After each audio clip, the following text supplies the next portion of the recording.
Hello दोस्तों, आज हम आपको एक दर्द भरी लव स्टोरी सुनाने वाले हैं।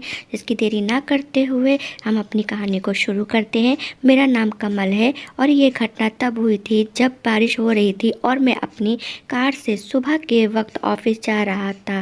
रास्ते में एक लड़की खड़ी थी और वह काफ़ी भीगी हुई थी। मैंने उसकी तरफ देखा और उसने भी मेरी तरफ देखा और लिफ्ट मांगने का हल्का सा इशारा किया। मैंने भी कार रोक दी और पूछा तो पता चला उसका एग्ज़ाम होने वाला था। उसने मुझे अपने कॉलेज छोड़ने को कहा तो मैंने हाँ कर दी। उसने मुझे थैंक यू कहा और मैं जाते वक्त मेरा नंबर भी मांग लिया। मैंने उसका नाम पूछा और उसने बताया कि उसका नाम किरण है। ऐसा लगता था कि वह काफ़ी फ्रेंडली थी, लेकिन फिर भी मैंने सोचा कि कॉलेज के लड़के लड़कियां ज़्यादातर फ्रेंडली नेचर के ही होते हैं। एक दिन किरण ने मुझे अचानक से कॉल किया। उस दिन संडे था। उसने कहा कि कॉफ़ी का प्लान बना लो। शाम को हमने कॉफ़ी पी और खूब बातें की और रात को मैंने उसे घर छोड़ दिया। लेकिन रात को ही किरण का फ़ोन आया और हमने फिर काफ़ी बातें की। अब हर रोज़ हम बात करते समय फिर मिलने का सिलसिला चल पड़ा। मैंने उसको हमेशा आगे बढ़ने के लिए प्रेरित किया। उसकी कोचिंग की फ़ीस भी मैं देता था। मैं बस यही चाहता था कि वो अपने सारे सपने पूरे करे। मेरी अभी तक शादी भी नहीं हुई थी और भी अच्छी थी, तो मैंने सोचा कि किरण की थोड़ी मदद ही हो जाएगी। अब किरण भी बेझिझक मुझसे हर चीज़ की डिमांड करने लगी। को पैसे की ज़रूरत होती तो कभी न्यू ड्रेस की तो कभी फीस की।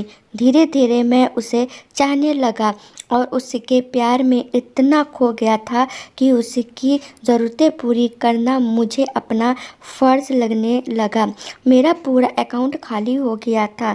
मेरा मन अब अपने काम में भी नहीं लगता था। मेरी परफॉर्मेंस लगातार बिगड़ रही थी, लेकिन किरण मेरे दिलो दिमाग में छाई हुई थी। एक दिन किरण का फ़ोन आया और उसने बताया कि उसका गवर्नमेंट जॉब में सिलेक्शन हो गया है। मैं बहुत खुश हुआ। उसका अपना सपना पूरा हो गया। मैंने सोचा कि यही ठीक वक्त है, क्यों ना मैं किरण को शादी के लिए प्रपोज़ कर दूं।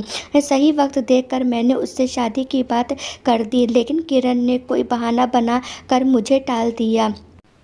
फिर एक दिन उसने मुझसे कहा कि अब मैं तुमसे ज़्यादा बात नहीं कर पाऊँगी। मुझे और भी ज़रूरी काम रहते हैं और वह अपने काम में बहुत ज़्यादा व्यस्त रहती है।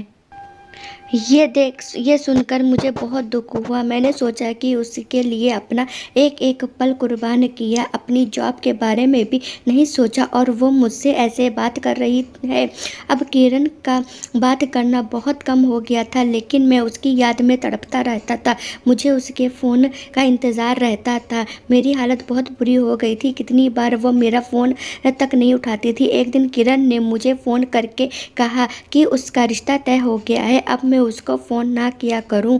मैंने उसको अपने प्यार का वास्ता दिया तो वह कहने लगी कि मैंने तुमसे शादी का कोई वादा नहीं किया था। मैंने बताया था कि जिस लड़के से शादी कर रही हूँ वो ऑस्ट्रेलिया में सेटल है और शादी के बाद भी मैं ऑस्ट्रेलिया चली जाऊँगी।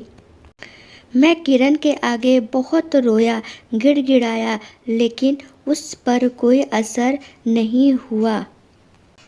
किरण के प्यार में मैं सब कुछ हार गया था। उसकी शादी हो गई और मैं कुछ न कर सका। मैं गहरे डिप्रेशन में चला गया। मेरी लव स्टोरी का दी एंड हो गया। मैं अब फिर से अपनी बिखरी ज़िंदगी में पन्ने समेटने की कोशिश में लग गया हूँ। वाकई में दोस्तों, अगर हम किसी से सच्चा प्यार कर बैठे हैं और वो बाद में हमें छोड़ कर चले जाए तो इस दर्द भरे एहसास को बयां करना बहुत मुश्किल है। दोस्तों, अगर आपको मेरी कहानी अच्छी लगी तो प्लीज़ लाइक, सब्सक्राइब और बेल आइकन को ज़रूर दबाइएगा। Thank you.